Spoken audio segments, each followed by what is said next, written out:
ಬರೀ ಸೆಕ್ಸ್ ಇದೆ ಅಲ್ರಿ ಮೂವಿಯಲ್ಲಿ ಬರೀ ಕುಡ್ತಾ ಇದು ಯಾರು ಹೆಣ್ಮಕ್ಳು ನೋಡಕ್ ಹೋಗೋ ಮೂವಿನೇ ಅಲ್ಲ ಇದು. ಹೆಂಗೆ ಏನು ಅಂತ ಜಾಸ್ತಿ ಹೇಳಕ್ ಹೋಗಲ್ಲ, ಅಣ್ಣ ವಾಂಚಿ ಬಿಸಾಕ್ಬಿಟ್ಟವನೆ.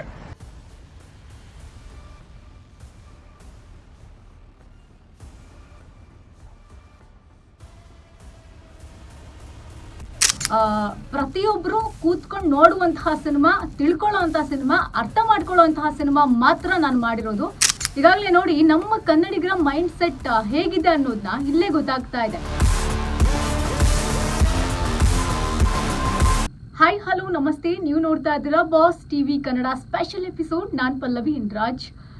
ಐ ಹೋಪ್ ನೀವು ಎಲ್ಲರೂ ಕೂಡ ಟಾಕ್ಸಿಕ್ ಸಿನಿಮಾ ನೋಡಿರ್ತೀರಾ. ಇದು ನಮಗೆ ಸಿನಿಮಾ ಇಂಡಸ್ಟ್ರಿ ಪಾಲಿಗೆ ಟಾಕ್ಸಿಕ್ ಡೇ ಅಂತ ಹೇಳ್ಬೋದು. ಬಹಳ ವರ್ಷಗಳಿಂದ ವೆಯ್ಟ್ ಮಾಡಿದಂತಹ ಸಿನಿಮಾ ಒಮ್ಮೆಲೆ ನಾವು ಥಿಯೇಟರ್ನಲ್ಲಿ ಕಣ್ತುಂಬಿಕೊಂಡ್ವಿ. ನಿಮ್ಮೆಲ್ರಿಗೂ ಗೊತ್ತಿರೋ ಹಾಗೆ ಟಾಕ್ಸಿಕ್ ಸಿನಿಮಾ ನಮ್ಮ ಕನ್ನಡದ ಜೊತೆಗೆ ಭಾರತೀಯ ಇಂಡಸ್ಟ್ರಿಯ ಬಹು ನಿರೀಕ್ಷಿತ ಸಿನಿಮಾ ಅಂತಾನೆ ಹೇಳ್ಬೋದು. ಎಲ್ಲರೂ ಕೂಡ ವೆಯ್ಟ್ ಮಾಡ್ತಾ ಇದ್ರು. ಟಾಪ್ 20, ಟಾಪ್ 10 ಸಿನಿಮಾ ಪಟ್ಟಿಯಲ್ಲಿ ನಮ್ಮ ರಾಕಿಂಗ್ ಸ್ಟಾರ್ ಯಶ್ ಅಭಿನಯದ ಟಾಕ್ಸಿಕ್ ಸಿನಿಮಾ ಕೂಡ ಇತ್ತು ಅನ್ನೋದು ನಮಗೆ ಕನ್ನಡಿಗರಿಗೆ ಹೆಮ್ಮೆ. ಎಲ್ಲರೂ ಸಿನಿಮಾ ನೋಡಿರ್ತೀರಾ ಅಂತ ನಾನು ಭಾವಿಸ್ತೀನಿ. ನಾನು ಕೂಡ ಸಿನಿಮಾ ನೋಡಿದ್ದೀನಿ. ಸಿನಿಮಾ ರಿವ್ಯೂ ಯಾಕೆ ಮಾಡಿಲ್ಲ ಅನ್ನೋ ಕಾರಣ ಆ ಒಂದು ಥಿಯೇಟರ್ನಲ್ಲಿ ಆಗುವಂತಹ ಎಕ್ಸ್ಪೀರಿಯನ್ಸ್ನ ಅದನ್ನ ನೀವೇ ಫೀಲ್ ಮಾಡ್ಬೇಕು. ಈಗ ನಾನು ಸಿನಿಮಾ ಹಾಗಿದೆ ಹೀಗಿದೆ ಅಂತ ಹೇಳಿದ್ರು ಕೂಡ ಅದನ್ನ ಫೀಲ್ ಮಾಡಿದ್ರೇನೆ ಸಿನಿಮಾ ಹೇಗಿದೆ ಅನ್ನೋದು ನಿಮಗೆ ಕೂಡ ಗೊತ್ತಾಗುತ್ತೆ. ಇದೇ ಒಂದು ಕಾರಣಕ್ಕೆ ಸೊ ಸಿನಿಮಾ ನೋಡ್ಕೊಂಡು ಬಂದಾಯ್ತು. ಸಿನಿಮಾ ಬಹಳ ಇಷ್ಟ ಆಯಿತು. ಈಗಿನ ಒಂದು ಜನ್ರೇಷನ್ಗೆ ಏನನ್ನ ಕತೆ ಮೂಲಕ, ಸಿನಿಮಾದ ಮೂಲಕ ತಾನು ಆ್ಯಕ್ಟ್ ಮಾಡಿ ತಿಳಿಸ್ಬೋದೋ ಅದನ್ನೆಲ್ಲ ಸಿನಿಮಾದಲ್ಲಿ ತಿಳಿಸ್ಕೊಟ್ಟಿದ್ದಾರೆ. ಏನೋ ಎಲ್ಲರೂ ಹೇಳ್ತಾ ಇದ್ರು ಫ್ಯಾಮಿಲಿ ಕುತ್ಕೊಂಡು ನೋಡೋ ಥರನೇ ಇಲ್ಲ, ಮಕ್ಕಳು ನೋಡೋ ಥರ ಇಲ್ಲ, ಹಾಗೆ ಹೀಗೆ ಅಂತ. ಆ ಥರ ಎಲ್ಲ ಇಲ್ಲ, ಅವರೆಲ್ಲ ಕತೆ ಹೊಡಿತಾ ಇದ್ದಾರೆ ಅಂತ ಕೂಡ ನಮಗೆ ಅರ್ಥ ಆಗ್ತಾ ಇದೆ. ಸೊ ಸಿನಿಮಾ ನೋಡ್ಕೊಂಡು ಬಂದು ಹೇಗಿದೆ ಸೋಷಿಯಲ್ ಮೀಡಿಯಾದಲ್ಲಿ ಟಾಕ್ಸಿಕ್ ಹವಾ ಅಂತ ಸೋಷಿಯಲ್ ಮೀಡಿಯಾ ನೋಡ್ತಾ ಹೋದಾಗ ಒಂದಷ್ಟು ನೆಗೆಟಿವ್ಸು, ಒಂದಷ್ಟು ಹೇಟ್ರೇಟ್ ಕಮೆಂಟ್ಸ್ಗಳು, ಈ ಥರ ಸಿನಿಮಾ ಮಾಡಲೇಬಾರ್ದಪ್ಪ, ಇದೊಂದು ಮೂವಿ, ಯಶ್ ಸಿನಿಮಾದಲ್ಲಿ ಯಶ್ ಲೈಕ್ ಈ ರೀತಿಯಾದಂತಹ ಒಂದಷ್ಟು ಕಮೆಂಟ್ಸ್ಗಳನ್ನ ನಾನು ನೋಡಿದೆ. ಸೊ ನಾನು ಸಿನಿಮಾ ನೋಡಿರೋದ್ರಿಂದ ಅಷ್ಟೊಂದು ಕೀಳು ಮಟ್ಟದಕ್ಕೆ ಅಂತೂ ಸಿನಿಮಾ ಇಲ್ಲ. ಯಶ್ ಅವರೇ ಹೇಳಿದ್ದಾರೆ, ರೀಸೆಂಟಾಗಿ ಅವರು ಕೂಡ ಹೇಳಿದ್ದಾರೆ ಈವೆಂಟ್ನಲ್ಲಿ, ಪ್ರತಿಯೊಬ್ಬರು ಕೂತ್ಕೊಂಡು ನೋಡುವಂತಹ ಸಿನಿಮಾ, ತಿಳ್ಕೊಳ್ಳೋವಂತಹ ಸಿನಿಮಾ, ಅರ್ಥ ಮಾಡ್ಕೊಳ್ಳುವಂತಹ ಸಿನಿಮಾ ಮಾತ್ರ ನಾನು ಮಾಡಿರೋದು ಅಂತ ಹೇಳಿದ್ದಾರೆ. ಒಂದು ಮೆಚ್ಯೂರಿಟಿಯಿಂದ ಸಿನಿಮಾ ನೋಡಿದವರಿಗೆ ಈ ಸಿನಿಮಾ ಏನು ಅನ್ನೋದು ನಿಮಗೆ ಗೊತ್ತಾಗುತ್ತೆ. ನನಗಿಷ್ಟ ಆಗಿಲ್ಲ ಅಂತಂದರೆ ನನಗಿಷ್ಟ ಆಗಿಲ್ಲ ಅಂತ ಹೇಳಬೇಕು. ಅದನ್ನು ಬಿಟ್ಟು ಸಿನಿಮಾ ಚೆನ್ನಾಗಿಲ್ಲ ಅಂತಂದರೆ ಅಷ್ಟು ಕಷ್ಟಪಟ್ಟು ಮಾಡಿದಾರಲ್ವ ಸಿನಿಮಾನ, ಅದಕ್ಕೆ ರೆಸ್ಪೆಕ್ಟ್ ಕೊಡಬೇಕಲ್ವ ನಾವು. ಜೊತೆಗೆ ಈ ಸಿನಿಮಾ 1 ಕೋಟಿದೋ 2 ಕೋಟಿದೋ 5 ಕೋಟಿದೋ 10 ಕೋಟಿದೋ ಅಲ್ಲ, ಇದು ಬರೋಬ್ಬರಿ 400ರಿಂದ 600 ಕೋಟಿ ಖರ್ಚಾಗಿರುವಂತಹ ಸಿನಿಮಾ.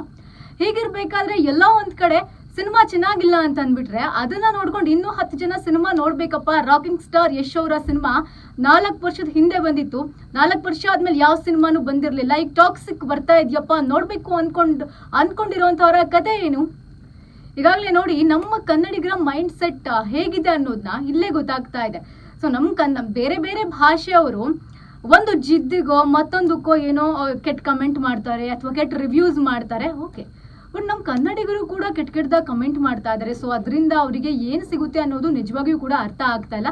ಬಟ್ ಈ ರೀತಿ ಕೆಟ್ಟ ಕಮೆಂಟ್ ಮಾಡೋದ್ರಿಂದ ಸಿನಿಮಾ ನೋಡಬೇಕು ಅನ್ಕೊಂಡಿರೋರು ಕೂಡ ಸುಮ್ಮನೆ ಏನಕ್ಕೆ ನೋಡೋಕೆ ಹೋಗೋಣ, ಟಿವಿಲಿ ಬಂದಾಗಲೇ ನೋಡೋಣ, OTTಲಿ ಬಂದಾಗಲೇ ನೋಡ್ಕೊಂಡ್ಬಿಡೋಣ, ಸುಮ್ಮನೆ ದುಡ್ಡು ಯಾಕೆ ಖರ್ಚು ಮಾಡ್ಕೊಂಡು ಹೋಗೋದು, ಈ ರೀತಿ ಮೈಂಡ್ ಸೆಟ್ಟಿಗೆ ಬರ್ತಾರೆ. ಒಂದು ಬೇಜಾರಾದಂತಹ ವಿಷಯ ಏನು ಅಂದರೆ, ನನಗೆ ಇಷ್ಟ ಆಗಿಲ್ಲ ಅಂದರೆ ಇಷ್ಟ ಆಗಿಲ್ಲ ಅಂತ ಹೇಳಬೇಕು, ಚೆನ್ನಾಗಿಲ್ಲ ಅಂತ ಹೇಳೋದು ನಿಜವಾಗಿಯೂ ಕೂಡ ಅದು ತಪ್ಪು ಅಂತ ಅನಿಸುತ್ತೆ. ಜೊತೆಗೆ ಮೇಕಿಂಗ್ ವೈಸ್ ಕೂಡ ಸಖತ್ತಾಗಿದೆ ಸಿನಿಮಾ. ಸೊ ನೀವು ಅದನ್ನು ಹೋಗಿ ಥಿಯೇಟರ್ನಲ್ಲೇ ಎಕ್ಸ್ಪೀರಿಯನ್ಸ್ ಮಾಡಬೇಕು. ಒಂದು ಒಳ್ಳೆ ಮೆಸೇಜ್ ಕೊಟ್ಟಿದ್ದಾರೆ. ಯೂಶಲಿ ಸಾಮಾನ್ಯವಾಗಿ ನಾವು ಎಲ್ಲ ಸಿನಿಮಾಗೂ ಒಳ್ಳೆ ಮೆಸೇಜ್ ಅಂತ ಹೇಳ್ತೀವಿ. ಬಟ್ ಟಾಕ್ಸಿಕ್ ಅಂತಹ ಸಿನಿಮಾದಲ್ಲೂ ಕೂಡ ನೋಡಿ, ಈ ಸಿನಿಮಾ ಬರೀ ನಮ್ಮ ಲೋಕಲೇಟ್ಸ್ಗೆ ಮಾಡಿದಂತಹ ಸಿನಿಮಾ ಅಲ್ಲವೇ ಅಲ್ಲ. ಇದೊಂದು ಏನು ವರ್ಲ್ಡ್ ವೈಲ್ಡ್ ಅಂತಂದರೆ ಪ್ರತಿಯೊಬ್ಬರಿಗೂ ಕೂಡ ನಮ್ಮ ಭಾರತೀಯರಿಗೆಲ್ಲ ವಿದೇಶಿಗರಿಗೂ ಕೂಡ ಮಾಡಿದಂತಹ ಸಿನಿಮಾ. ಸೊ ಎಲ್ರಿಗೂ ಒಂದು ಆಲೋಚನೆ ಇತ್ತು, ಸಿನಿಮಾ ಹೇಗಿರ್ಬೋದಪ್ಪ, ನಾವೆಲ್ಲ ಕುತ್ಕೊಂಡು ನೋಡಬಹುದಾ ಅಂತ. ಎಷ್ಟೋ ಜನ ತುಂಬ ಖುಷಿ ಪಟ್ಟರು. ಆ ಥಿಯೇಟರ್ನಲ್ಲಿ ಅವರು ಸಂಭ್ರಮಿಸ್ತಿದ್ದದನ್ನ ನೋಡೋದಕ್ಕೆ ಒಂದು ರೀತಿ ಖುಷಿಯಾಗಿ ಹೋಗ್ಬಿಡುತ್ತೆ. ಬರೀ ಇವತ್ತು ಮಾತ್ರ ಅಲ್ಲ, ನಿನ್ನೆಯಿಂದನೇ 1 ವಾರದಿಂದನೇ ಅದೆಲ್ಲವೂ ಕೂಡ ಸ್ಟಾರ್ಟ್ ಆಗಿತ್ತು. ಸೊ ಇದನ್ನು ಫೀಲ್ ಮಾಡೋದಕ್ಕೂ ಕೂಡ ಕೆಲವೊಬ್ರು ಬಂದಿದ್ರು, ಹೇಗಿರುತ್ತೆ ಫಸ್ಟ್ ಡೇ ಎಕ್ಸ್ಪೀರಿಯನ್ಸ್ ಅಂತ. ಸಿನಿಮಾ ಮಾತ್ರ ತುಂಬ ಚೆನ್ನಾಗಿದೆ. ನೀವೆಲ್ಲರೂ ಕೂಡ ನಮ್ಮ ಕನ್ನಡದ ಸಿನಿಮಾಗಳನ್ನ ಥಿಯೇಟರ್ನಲ್ಲೇ ಬಂದು ನೋಡಬೇಕು. ಇದರ ಜೊತೆಗೆ ಬರೀ ನಮ್ಮ ಕನ್ನಡದವರು ಮಾತ್ರ ಅಲ್ಲ, ತಮಿಳ್ ಆಗಿರಬಹುದು, ಹಿಂದಿ ಆಗಿರಬಹುದು, ತೆಲುಗು ಆಗಿರಬಹುದು, ಬೇರೆ ಬೇರೆ ಭಾಷೆಯಲ್ಲೂ ಕೂಡ ಸಿನಿಮಾ ರಿಲೀಸ್ ಆಗಿದೆ ಆಟ್ ಎ ಟೈಮ್. ಹೀಗಿರ್ಬೇಕಾದ್ರೆ ಒಂದಷ್ಟು ರಿವ್ಯೂಸ್ಗಳನ್ನ ಕೊಟ್ಟಿದ್ದೀರಾ. ನಿಜವಾಗಿಯೂ ನಿಮಗೆ ನಮ್ಮ ಕನ್ನಡಿಗ ಈ ರೀತಿಯಾದಂತಹ ಇಷ್ಟು ದೊಡ್ಡ ಮಟ್ಟದ ಅಂದರೆ ವಿಶ್ವವೇ ನಮ್ಮತ್ತ ತಿರುಗಿ ನೋಡುವಂತಹ ಸಿನಿಮಾ ಮಾಡಿದ್ದಾನೆ ಅನ್ನೋ ರೀತಿಯಲ್ಲಿ ಒಂದು ಹೊಟ್ಟೆ ಕಿಚ್ಚೋ ಏನು ಅಂತ ಗೊತ್ತಿಲ್ಲ. ನೀವು ಕೂಡ ಒಂದಷ್ಟು ಬ್ಯಾಡ್ ರಿವ್ಯೂಸ್ಗಳನ್ನ ಮಾಡಿದ್ದೀರಾ. ನೋಡಿ, KGF ಬಂದಾಗ ಬೇರೆ ಬೇರೆ ಇಂಡಸ್ಟ್ರಿಯವರು ನಮ್ಮ ಕನ್ನಡದ ಇಂಡಸ್ಟ್ರಿ ಕಡೆ ತಿರುಗಿ ನೋಡುವಂತಹ ಸಿನಿಮಾವನ್ನ ಕೊಟ್ಟಂಥವ್ರು ಯಶ್. ಅಷ್ಟು ದೊಡ್ಡ ಸ್ಟಾರ್ ಐಕಾನ್ ಅವರು. ಒಂದು ರೀತಿನಲ್ಲಿ ನಟ ಮಾತ್ರ ಅಲ್ಲ, ಅವರೊಂದು ಐಕಾನ್. ಅವ್ರನ್ನ ನೋಡಿ ಬಹಳಷ್ಟು ಜನ ನಾವು ಈ ಥರ ಆಗಬೇಕು, ಅವರ ದಾರಿನಲ್ಲಿ ಸಾಗಬೇಕು, ಅವರ ಹೆಜ್ಜೆ ಗುರುತು ನೋಡ್ಕೊಂಡು ಬರಬೇಕು, ನಾವು ಅವ್ರ ರೀತಿ ಸಿನಿಮಾಗಳನ್ನ ಮಾಡಬೇಕು ಅಂತ ಎಷ್ಟೋ ಜನ ಇದ್ದಾರೆ. ಎಷ್ಟೋ ಡೈರೆಕ್ಟರ್ಸು, ದೊಡ್ಡ ಡೈರೆಕ್ಟರ್ಸು ಯಶ್ ಅವರಿಗೆ ಸಿನಿಮಾ ಮಾಡಬೇಕು ಅಂತ ಕಾಯ್ಕೊಂಡು ಕೂತಿದ್ದಾರೆ. ಇಂತಹ ಯಶ್ ಅವರು ಸಿನಿಮಾದಲ್ಲಿ ನ್ಯೂಡಿಟಿ ಆಗಿರಬಹುದು, ಅಥವಾ ನೀವೇನು ಒಂದಷ್ಟು ರಿವ್ಯೂಸ್ಗಳಲ್ಲಿ ಒಂದಷ್ಟು ಪದಗಳನ್ನು ಬಳಸಿದ್ರ, ವಲ್ಗಾರಿಟಿ, ನ್ಯೂಡಿಟಿ, ಫಕ್ಡಪ್ ಅಂತ, ಆ ರೀತಿ ಸಿನಿಮಾನ ಮಾಡ್ತಾರೇನ್ರಿ? ನಿಮಗೆ ಇಷ್ಟ ಆಗಿಲ್ಲ ಅಂತಂದ್ರೆ ನೀವು ಡೈರೆಕ್ಟ್ ಆಗಿ ಹೇಳಿ, ನನಗೆ ಸಿನಿಮಾ ಇಷ್ಟ ಆಗಿಲ್ಲ ಅಂತ. ಅದು ಬಿಟ್ಟು ಸಿನಿಮಾ ಚೆನ್ನಾಗಿಲ್ಲ ಅಂತ ಹೇಳುವಂತಹ ಅಧಿಕಾರ ನಿಮಗಂತೂ ಇಲ್ಲ.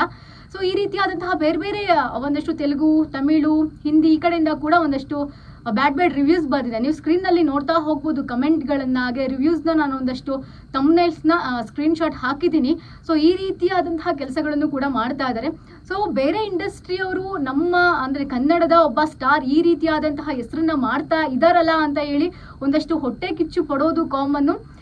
ಬಟ್ ನಮ್ಮವರೇ, ಕನ್ನಡದವರೇ ಒಂದಷ್ಟು ಸಿನಿಮಾ ನೋಡಿದಂಥವ್ರು ಇದೊಂದು ಸೆಕ್ಸ್ ಮೂವಿ, ಇಂಥ ಸಿನಿಮಾ ಮಾಡೋಕ್ಕೆ ಎಷ್ಟು 4 ವರ್ಷ ತಗೊಂಡ, ಹೆಣ್ಮಕ್ಳು ನೋಡಲೇಬಾರ್ದಂತಹ ಮೂವಿ, ಈ ರೀತಿಯಾದಂತಹ ಒಂದಷ್ಟು ರಿವ್ಯೂಸ್ಗಳನ್ನ ಕೊಟ್ಟಿದ್ದೀರಾ. ಇಂಥ ಮೂವಿ ಮಾಡ್ತಾರ ಅವರು. ಬರೀ ಸೆಕ್ಸ್ ಇದೆ ಅಲ್ರಿ ಮೂವಿಯಲ್ಲಿ, ಬರೀ ಕುಡ್ತಾ. ಇದು ಯಾರು ಹೆಣ್ಮಕ್ಳು ನೋಡಕ್ ಹೋಗೋ ಮೂವಿನೇ ಅಲ್ಲ ಇದು. ಏನು ಒಂದು 99% ಪಾಸಿಟಿವ್ ಇದ್ರೂ ಕೂಡ 1% ಆದ್ರೂ ನೆಗೆಟಿವ್ ಇರುತ್ತೆ ಅಂತ ಹೇಳೋದು ಇದಕ್ಕೆ ಅಂತಾನೆ ಹೇಳ್ಬೋದು. ಅದರಲ್ಲೂ ಕೂಡ ಸಿನಿಮಾ ಎಷ್ಟು ಕಲೆಕ್ಷನ್ ಮಾಡ್ತು ಅನ್ನುವಂತಹ ಕ್ಯೂರಿಯಾಸಿಟಿ ಎಲ್ಲರಲ್ಲೂ ಕೂಡ ಇದೆ.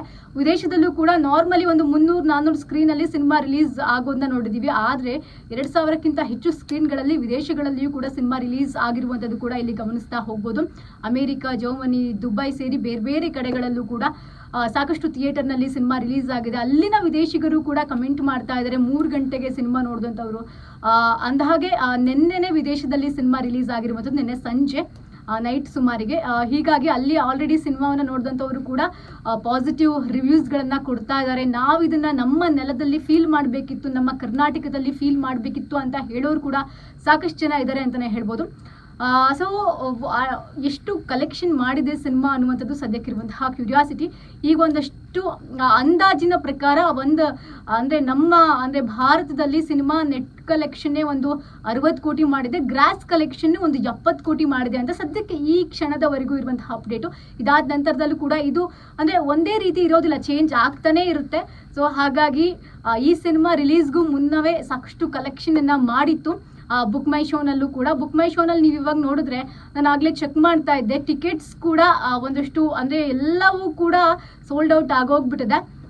ಇನ್ನು ವೀಕೆಂಡ್ಸ್ ಇದೆ, ಸೊ ವೆಯ್ಟ್ ಮಾಡಿ ನೋಡೋಣ ಎಷ್ಟು ಜನ ಯಾವ ರೀತಿ ಬರಬಹುದು ಸಿನಿಮಾವನ್ನು ನೋಡಲಿಕ್ಕೆ ಅಂತ.